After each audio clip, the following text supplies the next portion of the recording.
¿Qué tienen en común el presidente Bill Clinton, la famosa periodista Barbara Walters, el reconocido actor Arnold Schwarzenegger, nuestro charro Vicente Fernández y nuestro amigo entrañable Mario Rodríguez?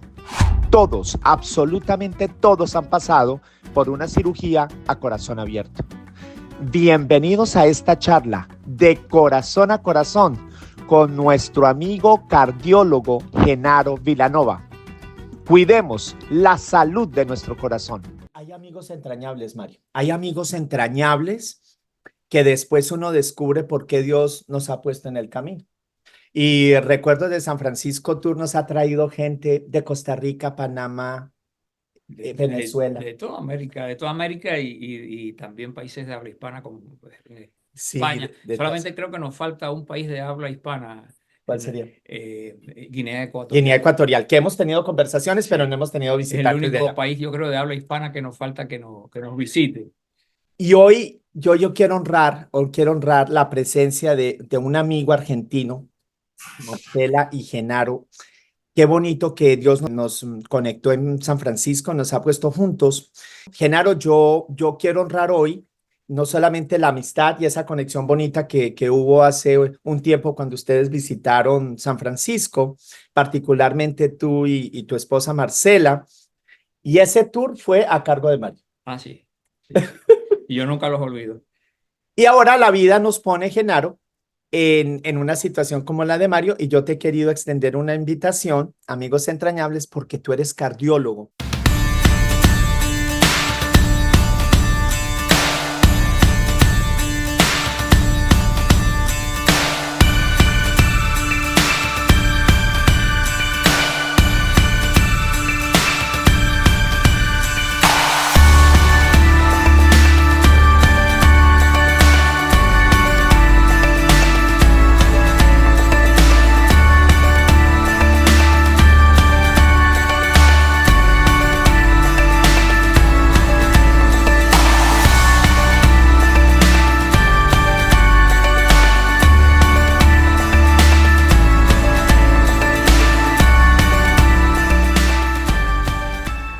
Y antes que todo, quiero honrar tu recorrido. Cuéntanos en qué parte de Argentina están ustedes y cuéntame un poquito de tu trayectoria como cardiólogo. Bueno, nosotros vivimos en una provincia que se llama Entre Ríos. Está en el noroeste de Argentina, forma parte de la Mesopotamia y somos limítrofes con Uruguay, con Paraguay y también con Brasil. Por eso estamos cerquita y por eso visitamos mucho las playas de Brasil. Yo soy médico, estudié medicina, soy médico hace 38 años, me recibí en una provincia de Córdoba, en una provincia llama Córdoba, ahí estudié, en una provincia mediterránea en el centro de Argentina. Me recibí en Córdoba y después volví a mi provincia.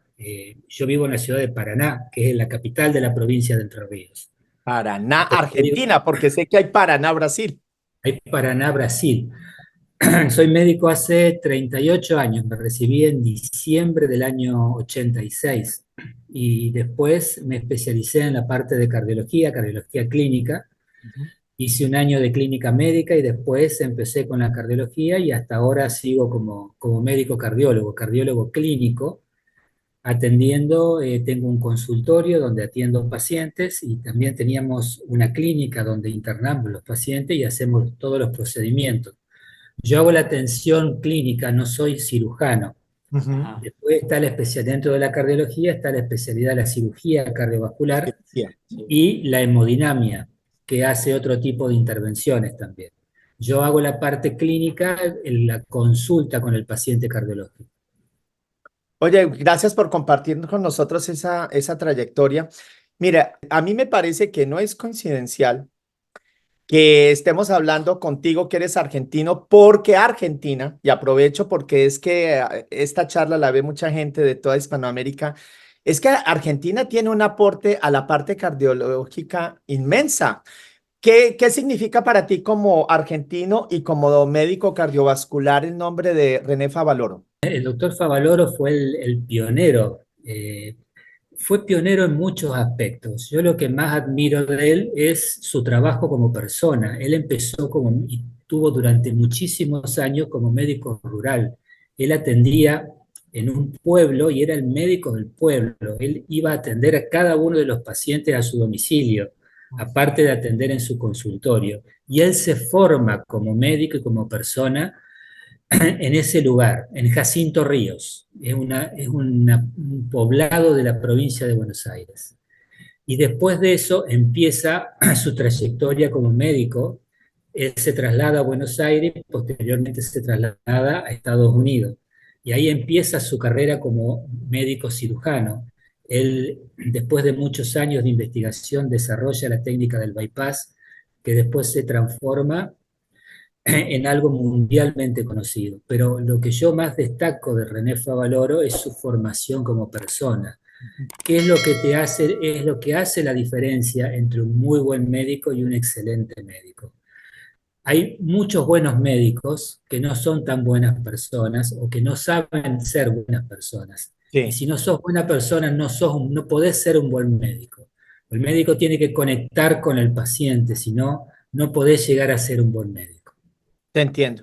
Bueno, y yo quería honrar y mencionar este nombre, René Favaloro, porque como hispano en Estados Unidos, yo siempre quiero resaltar a mi comunidad hispana, porque tal vez tú, yo y algunas personas podrán conocer de la trayectoria y el aporte a la medicina del doctor Favaloro, René Favaloro, y hay una fundación que es hoy por hoy de mucho prestigio en Argentina, que es la Fundación Favaloro, ¿no? Donde se salva la vida de millones de personas desde 1992. La cuestión de que muchas veces, porque por ejemplo, yo no sabía de que el bypass, que estas cirugías de corazón abierto, Ujú. el origen había sido un argentino, sino que uno siempre, yo me hubiera imaginado Inglaterra, otro país, pero esto es increíble, ¿no? Es increíble. Es importante resaltar los valores que tenemos dentro de nuestra propia comunidad hispana. Yo te puedo preguntar, Genaro, vamos a un poco hacia ti y empezar a hablar del tema. ¿Qué te llevó a ser médico cardiólogo?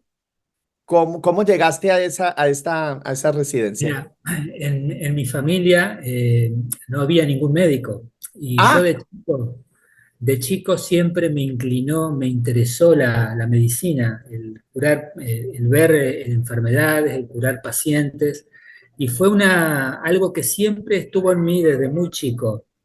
Mi papá era abogado y en mi familia no había médicos. Y bueno, no sé por qué me incliné hacia eso y siempre lo decía de chico. No fue algo que cuando llegó el momento no sabía para dónde ir, sino que yo de chico siempre estuve inclinado hacia la medicina. había un llamado muy propio, Había un muy llamado. tuyo. Déjame decirte, aparte del doctor Favaloro, hay otro médico argentino, A el ver. doctor Domingo Liotta, que fue el primer médico, fue el que, digamos, fue el primero que hizo el corazón artificial, diseñó el corazón artificial y las válvulas. Y el primer corazón artificial lo implanta un médico americano, el doctor Denton Cooley. Sí. Fue el primer médico cirujano americano que coloca un corazón artificial. Es una historia fascinante de poder escuchar y de poder saber. Es algo muy lindo, el desarrollo, cómo se desarrolla el corazón artificial y el momento en que el doctor Cooley, Denton Cooley, lo coloca por primera vez. Increíble. Y tampoco hace mucho tiempo, es decir, por ejemplo, yo soy del 70 y veo que esta cirugía del bypass, esto fue desarrollado a finales de los 60, 67, 68, y la Y verdad hay, ha sido el progreso, me ha parecido el progreso y los avances médicos en los últimos años ha sido impresionante.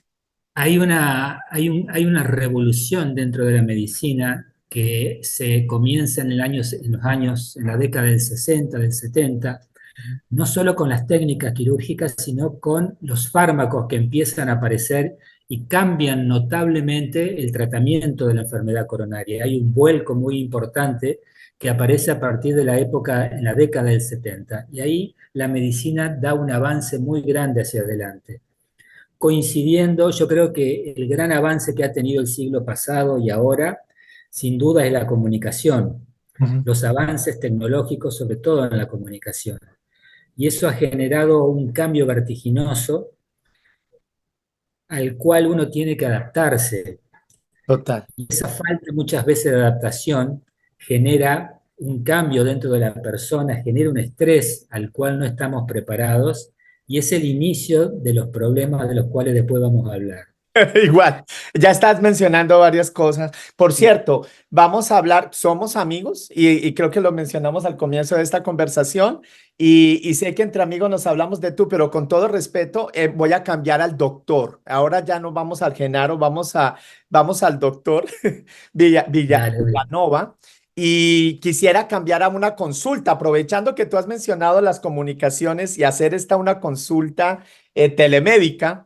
dale. Hablemos de varias cosas. Primero, yo quiero resaltar, y ya que habíamos hablado un poco de expresar un poco la situación a partir de lo que Mario le pasó, la gente, la pregunta más constante que nos han hecho amigos, familiares y demás es, pero esto pasó de repente. Mario nunca sintió nada. Mario, ¿tú qué tienes que decir a esto? No, sí, que había señales que ahora después que me sucedió lo del infarto, es que yo vengo a darme cuenta, pero eran señales que me estaban diciendo, anda algo mal en tu parte cardiológica, pero Por ejemplo, uno. es falta de aire a veces, Ujú.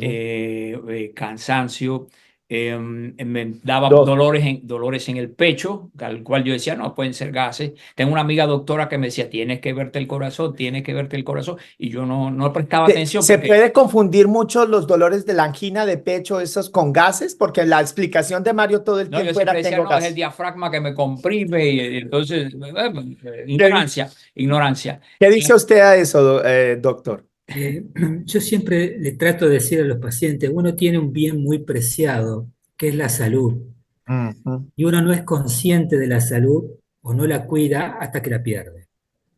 Es verdad. Cuando perdemos la salud, ahí nos damos cuenta El tesoro que es, sí. realmente el tesoro que es. Los síntomas siempre están, generalmente están.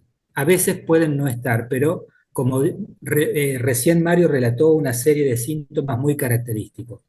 El dolor de pecho, la falta de aire, el cansancio, la agitación, que uno siempre lo va achacando a otra cosa. En el vivir diario, en el apuro diario del vivir, estrés de la vida diaria, Ujú. uno va camuflando los síntomas y los va poniendo a un costado, muchas veces también por miedo. O sea, el miedo a tener un evento coronario es Sí. el miedo a poner en riesgo la vida. Entonces inconscientemente uno los va apartando los síntomas, Para no hacerle síntomas frente, muy sí. reales, para no hacerle frentes o por miedo o porque el acelere diario no te permite darle importancia a la salud.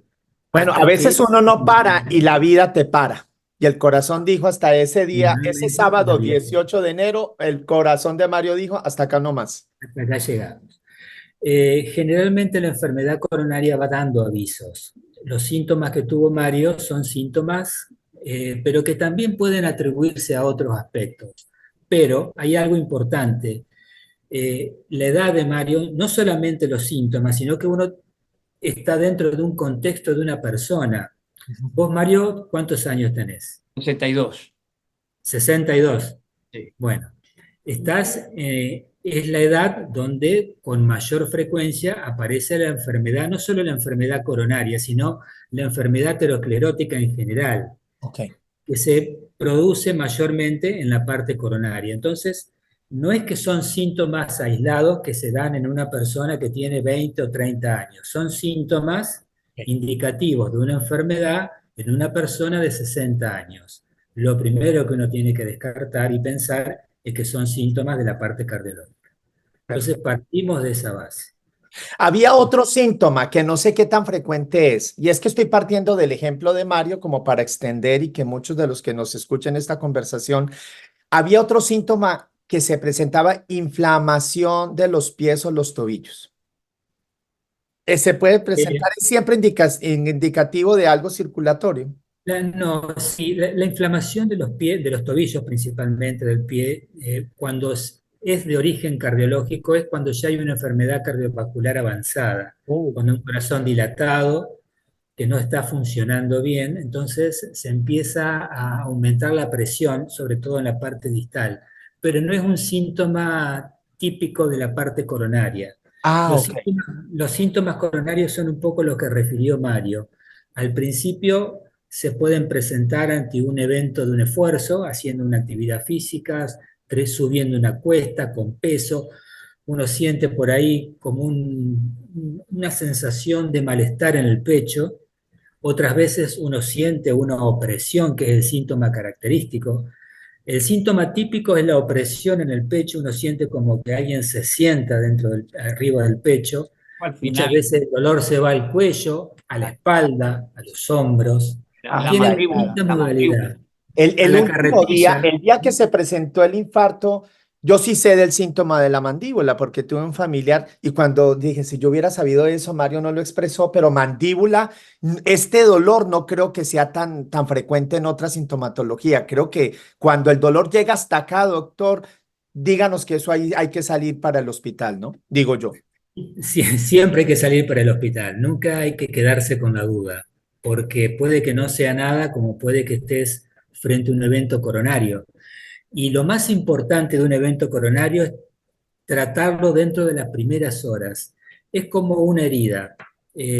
Al taparse una arteria, Ujú. todo lo que está por detrás de esa oclusión, el músculo cardíaco que esa arteria irriga, está privado de sangre, está privado de oxígeno. Entonces, esas células del corazón tienen un tiempo en el cual pueden sobrevivir. Si uno restablece el flujo de sangre dentro de las primeras horas, dentro de las primeras 6 horas, uno minimiza completamente el daño que se puede ocurrir. Pero si uno lo deja que la arteria se ocluya y uno espera hasta el otro día, ya el daño que sufre el corazón es grande y es irreversible. Si uno lo puede Estamos hablando que se sostener, muere el tejido.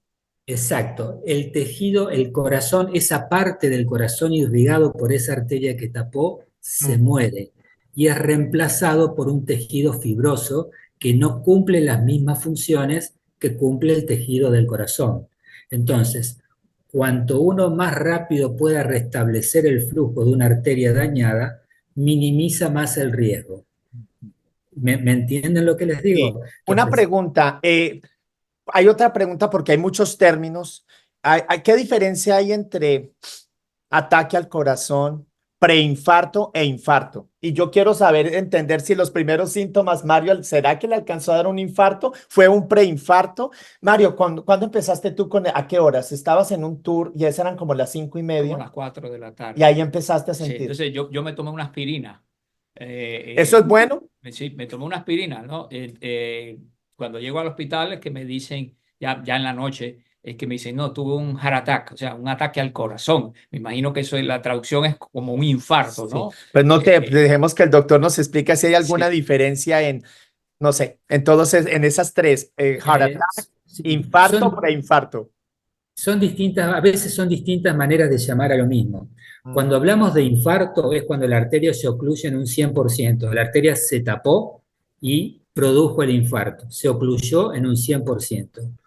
Otras veces la arteria llega a taparse hasta un 90, 95% o hasta un 99%, pero pasa un hilito de sangre. Ok. Eso es lo que comúnmente se le llama el preinfarto. Es decir, Es sí una, pasa, pero duele. es Hay una dolor. insuficiencia coronaria aguda porque el flujo de sangre que pasa por la arteria es insuficiente para irrigar el corazón. Entonces, es como cuando vos tenés un calambre porque te falta sangre en el músculo. Duele. El músculo, el corazón duele, sí duele. Duele cuando le falta sangre.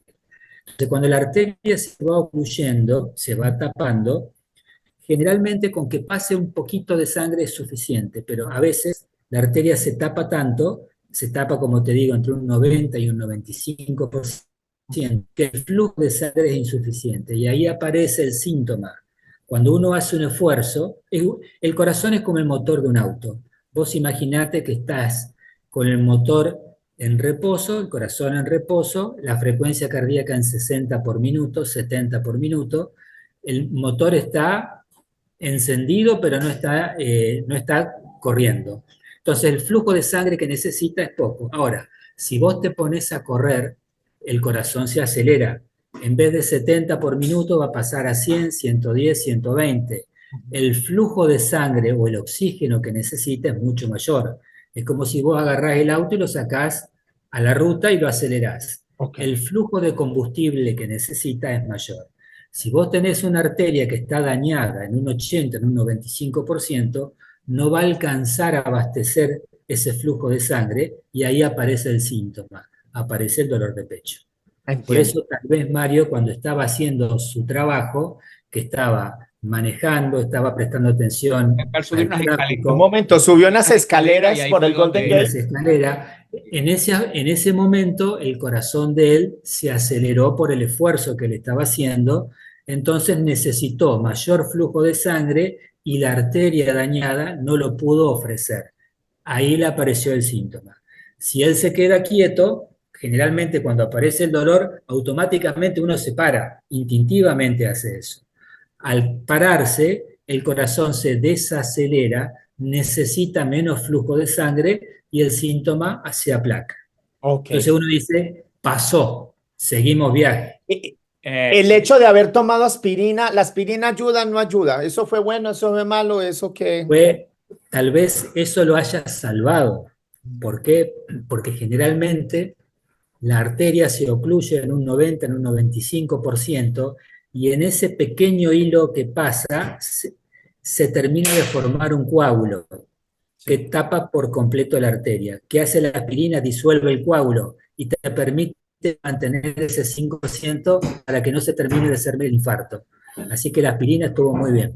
A mí me sorprendió que Mario presentó este cuadro como a las 5:30. No sé, yo todavía me explico la capacidad de aguantar un dolor porque Mario termina el tour como a las 7 de la noche, aparece en un restaurante donde yo estoy cenando a las 7:30 y come. Entonces, cuando Mario me, Porque me comenta, me sentí mejor. Después de la aspirina me sentí mejor. imagínate. Pero ahí es que cuando salgo del restaurante es que me da el dolor fuerte, fuerte, que es tal como dice, es como si alguien se sentara encima de uno. Yo le digo a Carlos, es como una pata de un elefante, el peso de un elefante encima del pecho. Pero la verdad, cuando yo decía, hay un dicho, doctor, el paciente que come no muere. Y Mario pidió un plato pequeño, una causa peruana y se comió un postre, que no le puede faltar el postre. Entonces yo decía, Mario, pero tú comiste. Es que si uno estuviera tan enfermo, no hubiera comido. No sé, Mirá, esa era mi sabiduría tradicional. acá hay un dicho en Argentina que se usa mucho que dice, es la calma que precede a la tempestad.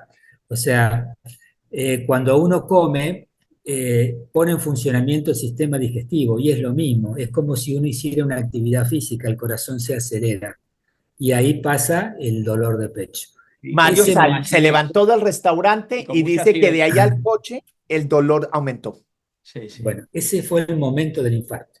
Ya. Ese momento que él relata como una pata de elefante, ahí fue donde la arteria se terminó de tapar. Ok. Entonces, de ahí hay que ir enseguida al hospital, al sanatorio, donde uno pueda ir, porque de ahí en adelante empieza a correr un tiempo precioso.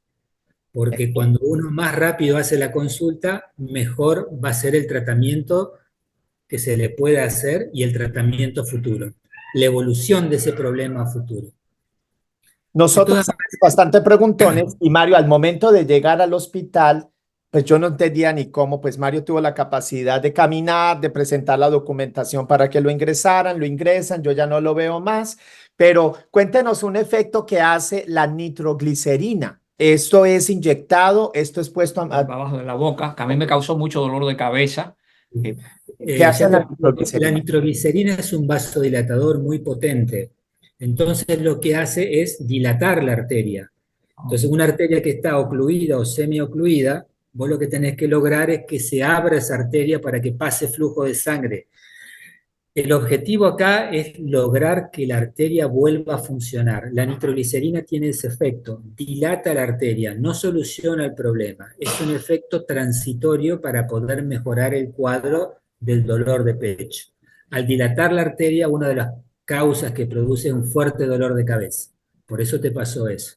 Sí. Sí, y doctor, otra cosa, hay una enzima que me comenzaron a medir constantemente y que iba como pero en un aumento pero geométrico, Las porque troponinas, no me acuerdo cómo se llama, que Sí, va aumentando, digo, de 90 pasó a 1000, después a no sé 10.000, a 12.000, ¿cómo es eso? Sí, una cuéntanos un cosa, poquito nosotros era que una somos. cosa geométrica el crecimiento. Eso es, se llaman enzimas cardíacas y se utilizan para hacer el diagnóstico, aparte del dolor de pecho, el trazado electrocardiográfico que marca el infarto y el control de laboratorio que dosan las enzimas cardíacas. Las enzimas se encuentran dentro de las células del corazón, son enzimas específicas que están en las células del corazón. Cuando la célula del corazón muere porque se produjo el infarto y va pasando el tiempo, parte de esas células del corazón mueren. Al morir liberan esas enzimas y es lo que en el laboratorio se dosa.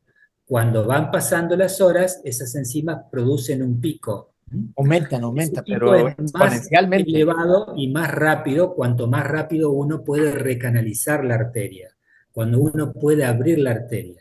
Cuando se abre la arteria en forma rápida, generan un pico inmediato. Cuando la arteria queda ocluida, ese pico va subiendo en forma lenta a través de los días. Eso es lo que forma el diagnóstico junto con la clínica que vos tuviste, el dolor de pecho, el electrocardiograma que te hicieron en el hospital, que marca el infarto, y los análisis de laboratorio. Esa tríada hace el diagnóstico del infarto. Oh, Entiendo. entonces el que haya subido, yo digo geométrica o exponencialmente, porque fue es un buen síntoma. Quiere decir Ah, que está dejando ya pasar el fluido, que ya pero a la vez está marcando que hay un problema, que sí hay un Claro, problema real. es Grave. bueno y es malo. Es malo porque te está confirmando el diagnóstico de la enfermedad coronaria, que estás teniendo un infarto, y es bueno porque, bueno, se pudo recanalizar rápido la arteria y eso también es bueno. Entonces, el objetivo siempre acá es tratar de recanalizar la arteria lo antes posible. Es para minimizar los daños. Daños siempre hay, siempre. El objetivo es que haya el menor daño posible, tratando de abrir esa arteria lo más rápido. Seguramente te habrán llevado a un laboratorio de cateterismo.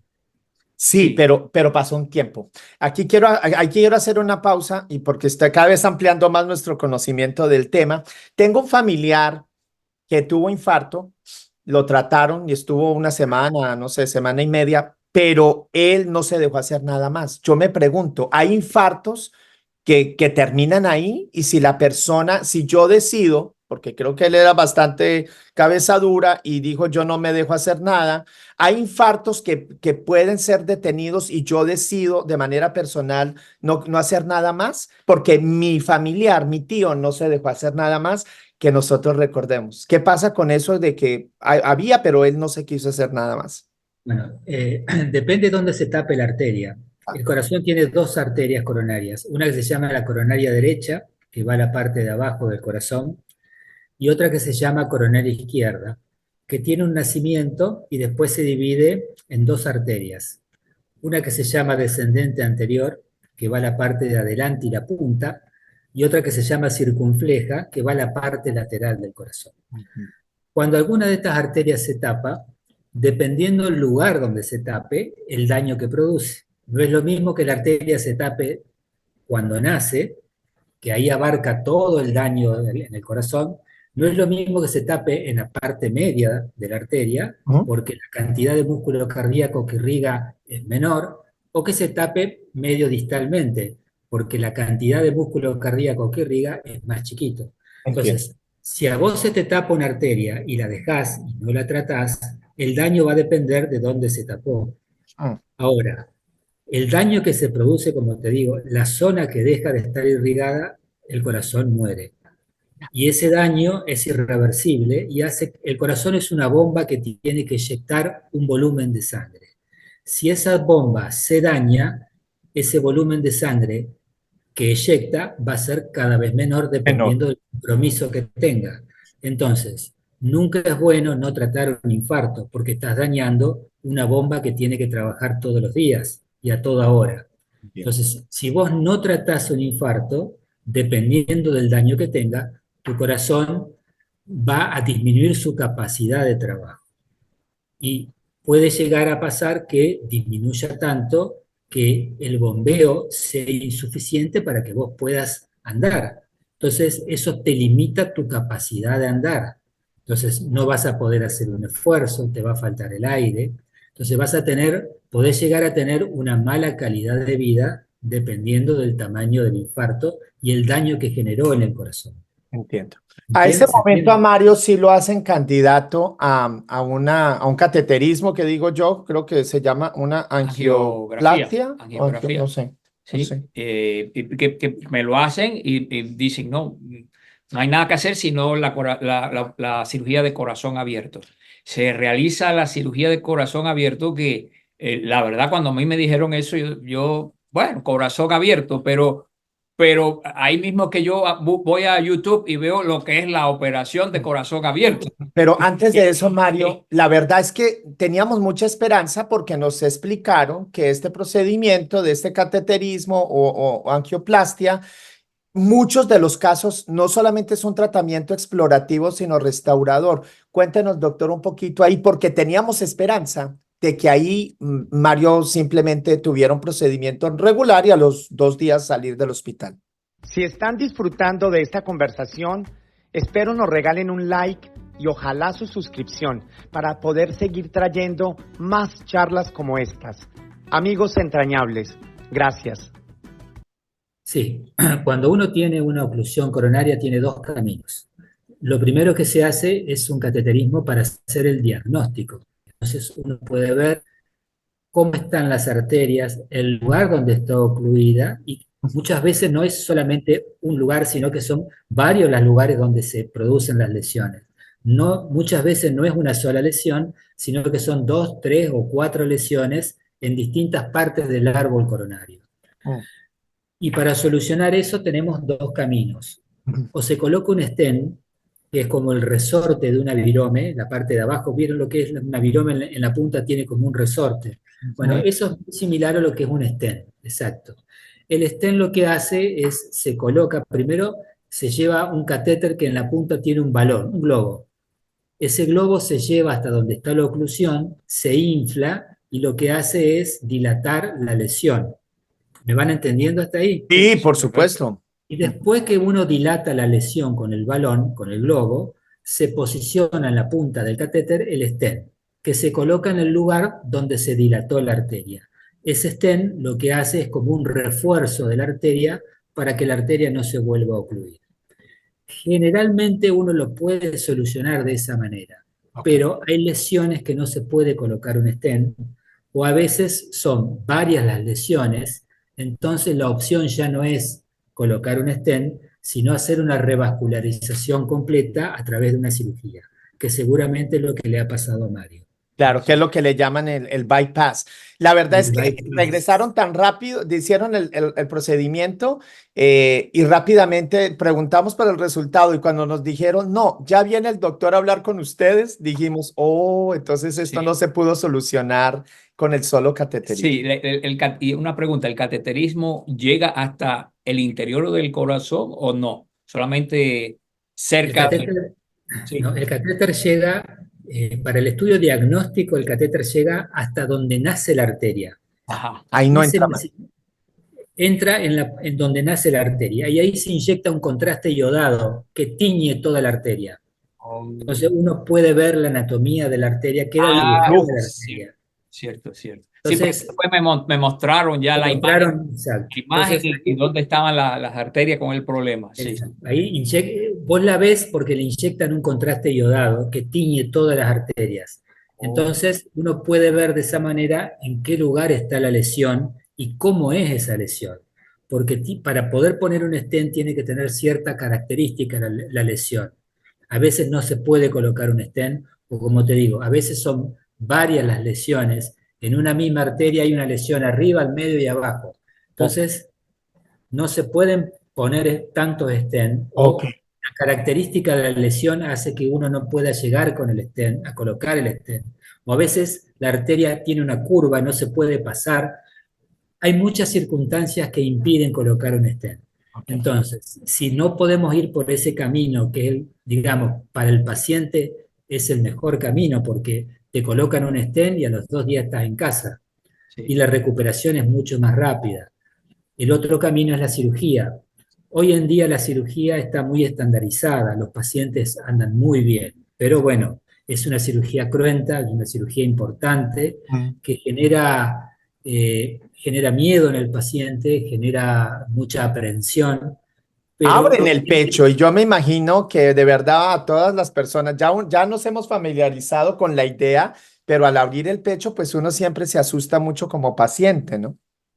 la cirugía tiene la ventaja que soluciona todo de una sola vez. Entonces, si hay varias lesiones, te colocan 2 o 3 bypass, entonces queda El caso de solucionado. Mario fue doble, pero tenemos un amigo que viene ahorita en marzo y nos comentó que no, pero fue doble. Él tuvo 5, justamente alguien que nos visita de Argentina casualmente, y dijo que hace 10 años era como 5. Y yo, eso es, Lo que vos tenés que tener presente, Mario, que vas a volver a tener la vida de siempre. O sea, esto no te va a imposibilitar hacer nada. Vas a poder recuperar la vida que tenías antes sin ningún tipo de trabas. Eso es lo importante.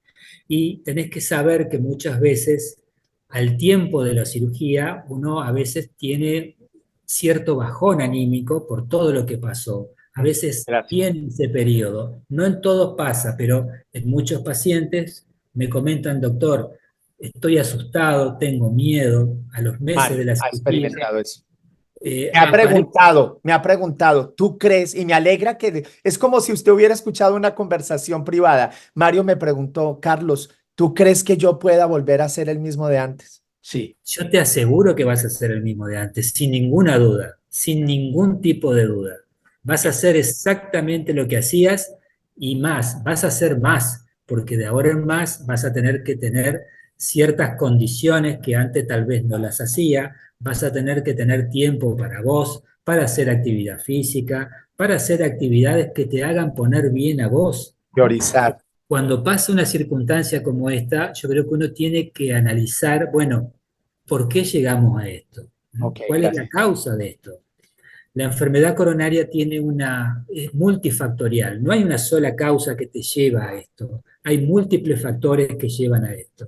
Entonces, pienso que cada uno, y esto ya te lo digo más como Claro. amigo que como médico, Sí. ya cada uno tiene que analizar por qué llegué a esto, qué fue lo que pasó.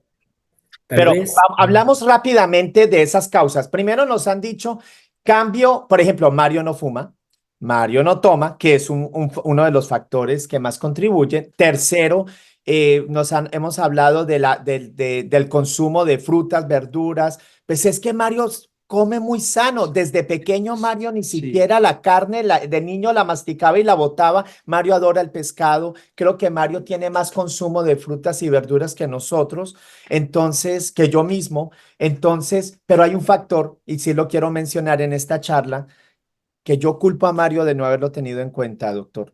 Hombre, su mamá, el lado paterno, su mamá murió ese mismo día en el restaurante. Le digo yo, Mario, tu mamá murió de un infarto.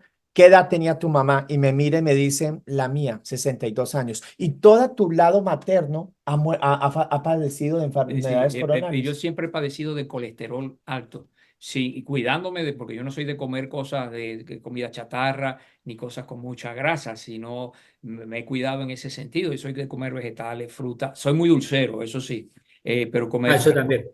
Bueno, ese ahí puede ser también. Sí, tengo una diabetes incipiente porque es como borderline la diabetes que tengo. Entonces, pero soy muy dulcero. Pero me cuidaba de no comer fritos, de no comer esto, sino que Mario come mucho muy pescado saludable. al Creo que es más vapor saludable que yo. y el colesterol siempre por las nubes. Tomaba medicamentos y todo y era por las nubes el ¿Qué colesterol. nos puede contar de ese factor genético que por más que la persona, Mario ha hecho ejercicio, Mario no toma, Mario no fuma, Mario come verduras y frutas, ese factor genético sí es muy determinante?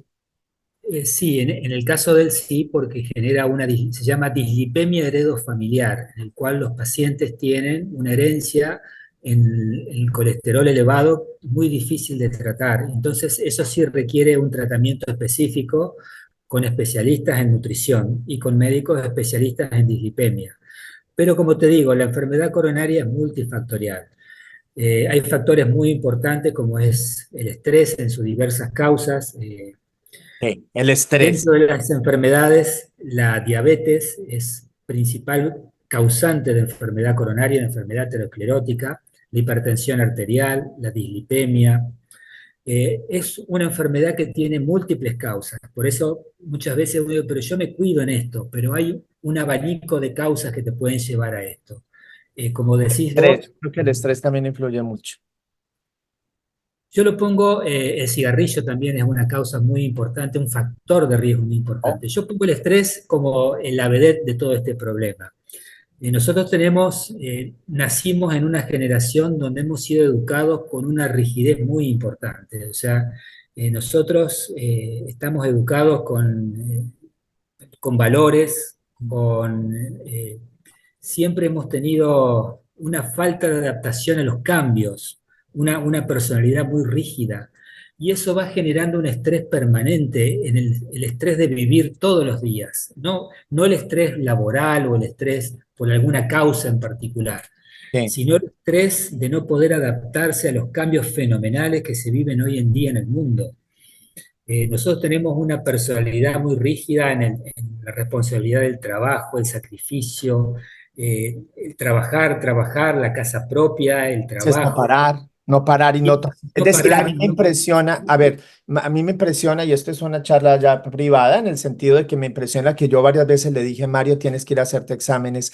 Mario también presentaba otro síntoma, que Mario se bajaba del coche. Mario, tú te girabas y tú decías que Así, sentías cuando me algo. levantaba, sentía como las pulsaciones del corazón y Esa sensación de palpitación en como la cabeza. de mareo. Entonces, pero yo se los achacaba y digo, debe ser la cervical o algo, sentado tanto tiempo en el carro, ese tipo de cosas. Es decir, hay una sumatoria. Cuando la gente nos pregunta por sintomatología, y yo quiero ser muy sincero en esta conversación, yo digo que Mario los tenía todas, y Mario, por la razón que sea, solamente él las sabe y las entiende, por qué tuvo que, no las obvió, no entiendo. Y yo hago una invitación a que todos tenemos que hacer, y gracias por recordarlo, doctor, a ponernos como prioridad y a reevaluar. Es que si no hacemos el alto, la vida nos lo da. no, yo digo siempre eso, nuestra generación para cuando nos pasa algo. No tenemos la capacidad de darnos cuenta de decir, tengo que parar porque voy a perder la salud. Paramos cuando nos para algo. Nos para un infarto, nos para un cáncer, nos para una enfermedad grave. Ese es el momento donde nosotros decimos, la pucha, tendría que haberlo hecho antes. Sí. Quería hacerle una pregunta. En el principio de esta conversación, usted nos dijo que hay tres ramas dentro. Habló de la cardiología, la parte quirúrgica, que está en la clínica, y habló de la Hemodinamia. hemo, sangre, dinámica, flujo. Me imagino que tiene que Sí. ver. Pero, por ejemplo, yo estaba pensando, ¿no? Me imaginé lo que era, pero estoy pensando hasta qué punto llega la parte clínica y no interviene en la parte, porque la parte del movimiento de los flujos sanguíneos, me imagino que también está en algo dentro de la parte clínica, ¿o no? El cardiólogo clínico es el que tiene que llegar al diagnóstico de la enfermedad coronaria a través de los distintos estudios que se hacen. Y el estudio más importante, el estudio final, cuando vos estás sospechando una enfermedad coronaria, es el cateterismo. Ese cateterismo hay que tratar de hacerlo antes de llegar al infarto. O sea, el diagnóstico tiene que tratar de ser precoz y no llegar hasta ese punto, Ok. porque cuando vos ya estás en ese punto ya es tarde. Entonces, el diagnóstico de la enfermedad coronaria hay que tratar de hacerlo antes. Generalmente el paciente acude a la consulta con los síntomas. En tu caso deberías haber prestado un poquito más atención a los síntomas que tuviste y haber hecho la consulta antes. O Ujú. sea, vos tenías el antecedente de tu familia, que es muy importante, ya empezaste a tener molestias en el pecho, te empezó a faltar el aire, o sea que Ok. ya estabas completito como para hacer una consulta coronaria Ah, con el cardiólogo clínico. Culpo porque a mí, si me pasa, me va a pasar exactamente lo mismo, porque nosotros vamos hasta llegar al límite. sí. Ese es lo que yo critico de nuestra generación, que estamos educados de una manera tan estricta que nos para el problema. O sea, no somos capaces de darnos cuenta de que nos está pasando algo y que tenemos que pedir ayuda. Eso es lo que yo me critico a mí y critico de mi generación. Entiendo. Ahora una pregunta, de manera, yo no, ahora todos seguro los que nos están escuchando en esta conversación, yo me pregunto, por ejemplo, de repente yo he experimentado un poco de angina, siempre uno dice es el ácido, es el reflujo, lo que sea. ¿Puedo uno ir al médico? A ver, uno es el electrocardiograma y el otro el ecocardiograma. De manera personal, y yo no sé qué tan costoso sea, si uno va y yo, por ejemplo, puedo solicitar, hacer y pedir un ecocardiograma que me pareció a mí que es como más preciso, que le puede hablar. Ese es el examen que, si yo quiero mirar cómo está la salud de mis arterias, ¿se puede pedir un ecocardiograma? ¿Qué tan costoso es eso? Lo que vos tenés que hacer es ir a la consulta con el cardiólogo clínico. Primero. El cardiólogo inicialmente va a interrogarte, te va a pedir tu historia familiar y él te va a hacer un electrocardiograma y va a determinar qué tipos de estudios te tiene que hacer para evaluarte. Los estudios de rutina son un electrocardiograma que evalúa la actividad eléctrica del corazón. Después se hace el ecocardiograma, que lo que hace el eco es como un eco de cualquier parte del organismo, que evalúa la anatomía del corazón, lo mide, ve cómo funciona, cómo se contrae, qué fuerza tiene.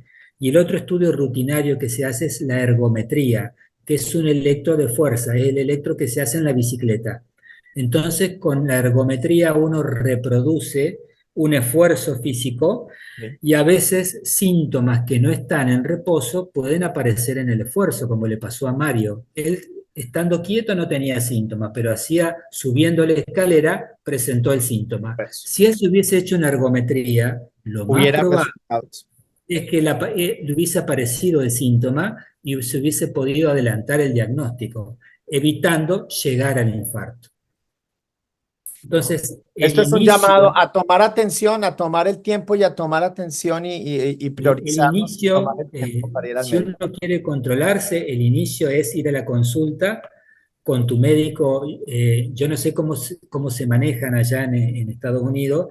Acá tenemos el el cardiólogo clínico, que es el que inicia todos los estudios, o muchas veces la gente va a lo que se llama el médico de familia, el médico clínico. El médico clínico es el que habitualmente uno concurre para cualquier eventualidad, cualquier tipo de problemas. Entonces el médico clínico es el que hace la derivación al cardiólogo para que inicie los estudios correspondientes. Y para ir redondeando esta charla, vamos a pasar a las medicinas, ya que esta es una teleconsulta que muy generosamente, doctor Vilanova, usted nos ha dado. Vamos a hablar un poco de las medicinas que Mario está tomando actualmente. Sí, tengo dos, o sea, estoy tomando aspirina de 81 miligramos. Le mandaron, ¿no? Lo que tú hayas decidido tomar. Otra que se Y llama el Plavix. este Plavix, este genérico que es, nos puede hablar un poquito, que sé que lo han mandado por un año lo debe tomar. El Plavix la droga se llama clopidogrel, que es también como una aspirina, es como un anticoagulante, evita que se formen los coagulitos que terminan de tapar la arteria. Ese clopidogrel se da durante un año y después se suspende y seguís con la aspirina solamente. Ok, sí, aquí te dice por un año. O sea, y la aspirina sí es de por vida. La aspirina seguramente te la van a dejar de por vida. Okay. Y los otros dos, bueno, estoy tomando para la presión, aunque no tengo la presión alta en este momento, que se llama Norvasc. Sí, amlodipina. Amlodipina. Amlodipina. Se llama amlodipina, es para la presión. Okay.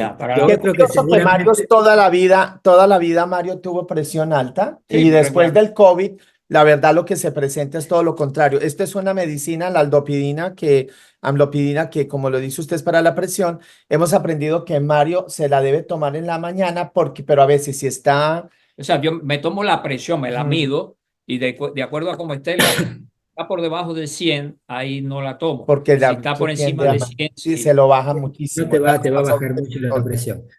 Pero déjame que, porque ahí van apareciendo, en la charla van apareciendo cosas. Vos fijate que si empezamos a sumar todo lo que vos me estás contando, se hace un paquete grande. Sos hipertenso, tenés antecedentes familiares importantes, tenés una dislipemia maltratada. Ya eso es un combo como si hubieses comprado todos los números de una rifa. Imagínate. ¿La ¿Entendés? digipenia cuál es? ¿La digipenia cuál es? La de Es, la es la inflación. enfermedad, la dislipemia le llamamos nosotros a la enfermedad del colesterol elevado, Ah, de ok, las grasas. el colesterol. Puede ser colesterol, puede ser triglicéridos. Tenía Entonces, el billete ganador, lo entiendo. tenía el billete Gracias. ganador. Exacto. Sí, Sí, sí. estoy tomando también el metoprolol. El metoprolol se llama beta bloqueante, es un medicamento que en cierta manera es como un freno para el corazón, entonces lo hace trabajar no tan rápido, regula la frecuencia cardíaca y de esa manera regula también el consumo de combustible, que es el oxígeno. Entonces regula el consumo de oxígeno del corazón y lo hace trabajar de una manera más descansada. O sea, que lo desestresa al corazón, digamos. Exactamente, en cierta manera sí, evita cuando hay estresores, se liberan en sangre catecolaminas. Esas catecolaminas generan taquicardia, aumento de la presión, y lo que hacen los beta bloqueantes, como el metoprolol, es bloquear los receptores para las catecolaminas. O sea que protegen el corazón de los efectos nocivos de las catecolaminas. Ok. Ok, y de ahí Y finalmente, obviamente, lo que debería haber tomado mucho para el tiempo colesterol. para el colesterol son las asfastatinas, ¿no? Las Sí. estatinas. Bueno, Y hay ese otro es el que se llama ezetimibe. ezetimibe. Sí. ¿Y no estás tomando alguna estatina, Sí, rosuvastatina? sí. Que es, a ver, Mario sí las había tomado antes porque sí se las habían recetado, sino que Mario se queja que sería el conocido atorvastatina o que le llaman el Liptor, pero Mario dice que le generaban dolores en el Como en el cuerpo. cuerpo. ¿Eso es Sí, cierto? ¿O eso era invento? sí, no. Una de las causas, uno de los efectos adversos que tienen las estatinas son los dolores musculares y la alteración en las enzimas hepáticas. Entonces, cuando uno toma estatina, hay que hacerse análisis siempre para ver cómo están las enzimas del hígado. Lamentablemente, cuando produce dolores musculares, hay que suspenderla o hay que bajar la dosis. Y hay sustitutos para, para, en lugar de... el sustituto de las estatinas es el ezetimibe, que ella lo está tomando. Ah, ok. Y lo otro que yo te recomiendo, Mario, es que veas una nutricionista. Sí, Vos gracias. necesitas, estás bajo la tutela de una nutricionista que te enseñe lo que vos podés y debés comer. Sí, así, sí, Porque solamente con los medicamentos no alcanza para controlar una dislipemia familiar. sí, Es un cuadro muy severo y difícil de tratar.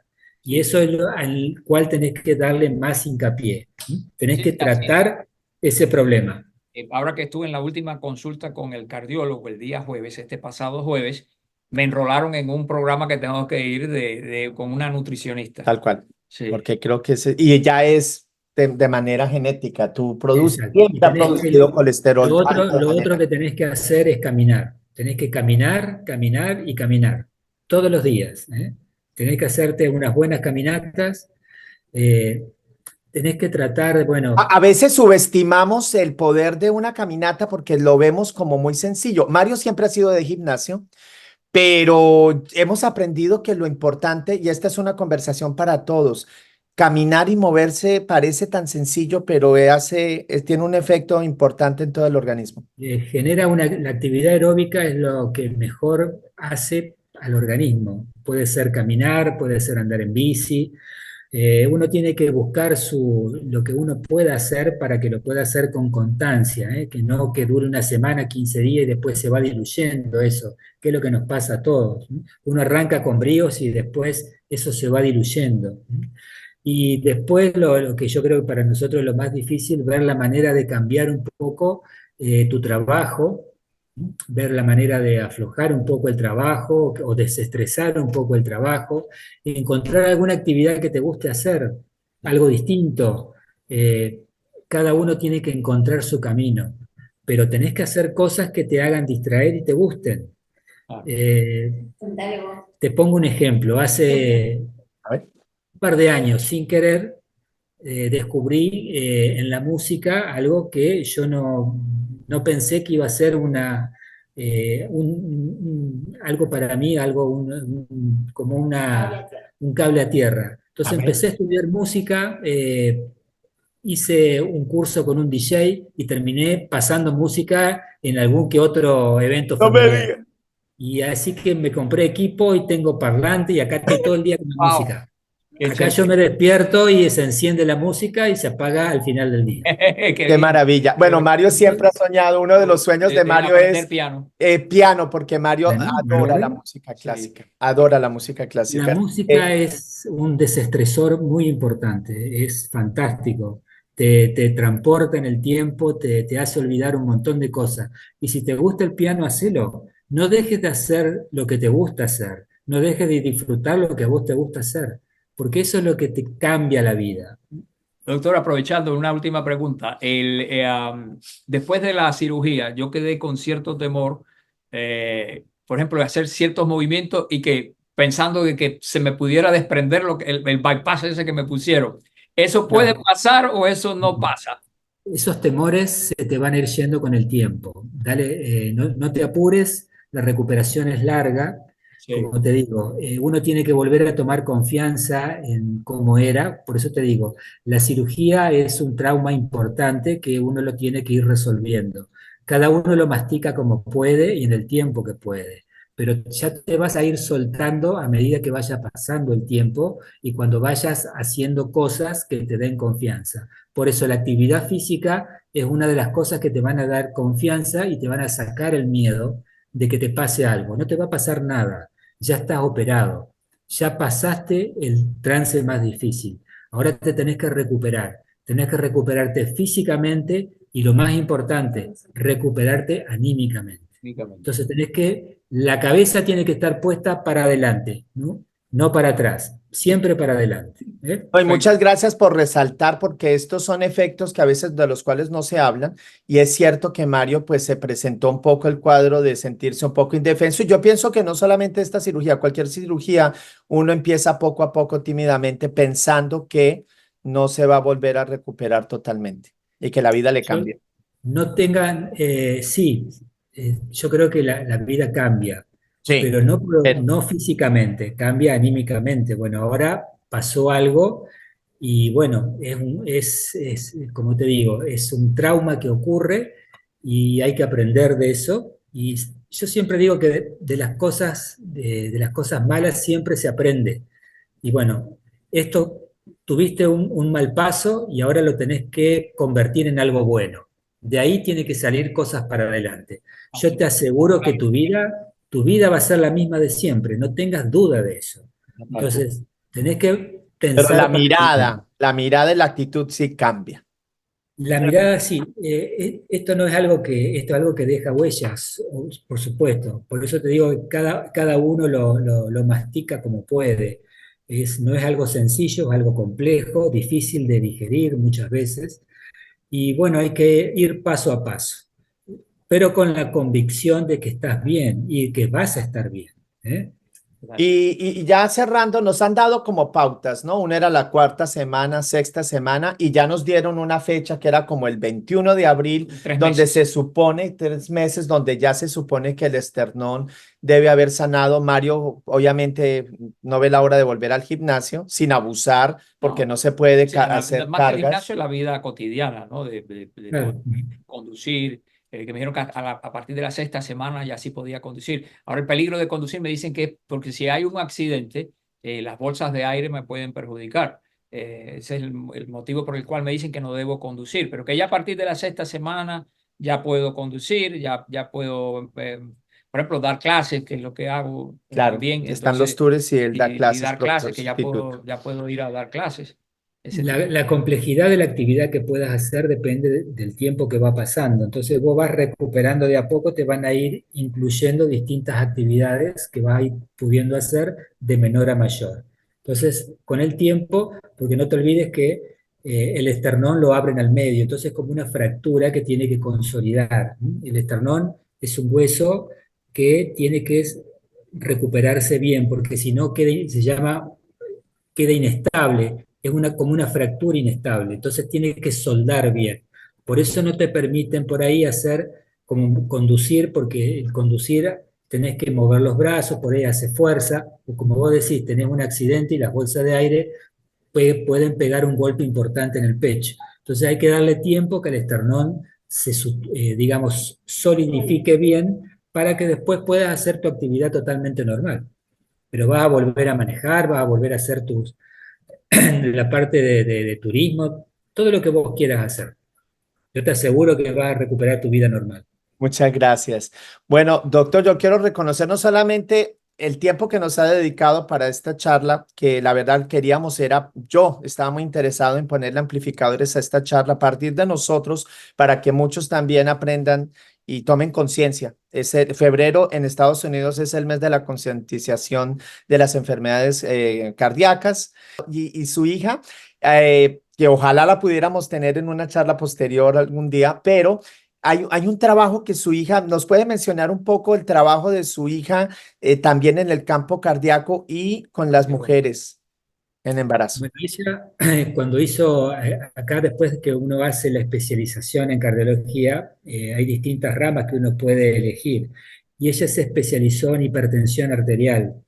Dentro de eso, dentro de la parte de hipertensión, se dedicó a hipertensión y embarazo. Entonces está muy dedicada al tratamiento de la hipertensión en el embarazo. Acá en Paraná, en nuestra ciudad, ese campo estaba poco explorado. O sea, no había especialistas en ese tema. Entonces es una rama de la hipertensión muy importante porque está en riesgo en el embarazo hipertenso, cuando las mamás son hipertensas, está en riesgo la vida de la mamá y la vida del bebé. Entonces es una especialidad sumamente compleja y difícil, pero a ella le ha gustado y bueno, se ha dedicado a eso. Ella Pues hace cardiología clínica, igual que yo, se dedica a la parte clínica cardiológica, pero tiene su rama dedicado a eso, a la hipertensión en el embarazo. qué bonito, de verdad. Muchísimas gracias. Dios guía a usted y a su familia, porque cuando uno tiene estas situaciones, y lo he repetido mil veces, cuando uno pasa por este tipo de situaciones es cuando uno aprende que hay ángeles literales. Gracias yo quería honrar, aparte de eso, su recorrido. Gracias por su tiempo, por su dedicación, porque cuando uno siente que hay alguien que de verdad le interesa y hace su trabajo, tan real y tan de buen corazón, pues nosotros lo notamos y nos notamos en la gente que atendió a Mario. Sí, y es muy importante. Yo a veces en el hospital pensaba más que el tratamiento, también el amor con que lo trata uno el personal influye en el sanamiento de uno, en la velocidad con que uno se sana. Sí, Sí, por supuesto, también como te digo, en que el médico, en que uno pueda tener una buena conexión con el médico también, para que eso facilita mucho varias cosas. Primero, la adhesión al tratamiento, que es muy importante, Ujú. y segundo, la confianza en lo que a vos te dicen, porque de acuerdo a eso es como vos te vas a conducir también, ¿no? Entonces es muy importante, por eso te digo que hay buenos médicos que son profesionalmente muy exitosos, muy buenos médicos, pero yo siempre me inclino más por la buena persona. Entonces, un buen médico no es tan buen médico si no es buena persona. Bueno, nosotros nos sentimos tremendamente afortunados de que Dios nos haya puesto en el camino. A ustedes les damos las gracias como familia, tanto a su esposa Marcela, quien ha estado en plena comunicación con nosotros, y a doctor Genaro Vilanova. Muchísimas gracias por esta teleconsulta de amigos entrañables. Bendición. Y aquí en San Francisco, ustedes saben que cuentan con amigos. Bueno, antes de despedirnos, vamos a dejar el doctor del lado y volvemos a ser amigos, ¿eh? Ok, Genaro, ok. sí, Genaro, sí. Muchísimas gracias, muchísimas gracias. Bueno, Esperando poder también ir a Argentina, porque además tenemos muchísimos amigos de Argentina y yo muero por ir a Argentina. Mario sí ha estado alguna vez en su vida, yo no. Así que espero encontrarnos en el camino. Muchísimas gracias. Gracias a ti, bueno, un Gerardo, beso. gracias a Marcela y a tu familia en general. por Un beso y un abrazo para los dos y ojalá Dios nos permita reunirnos otra vez. Gracias, gracias. Gracias. Amigos, no se despidan sin darnos un like. Y si nos creen merecedores de su suscripción, es absolutamente gratis y para nosotros esa es la mejor recompensa. Gracias, amigos entrañables.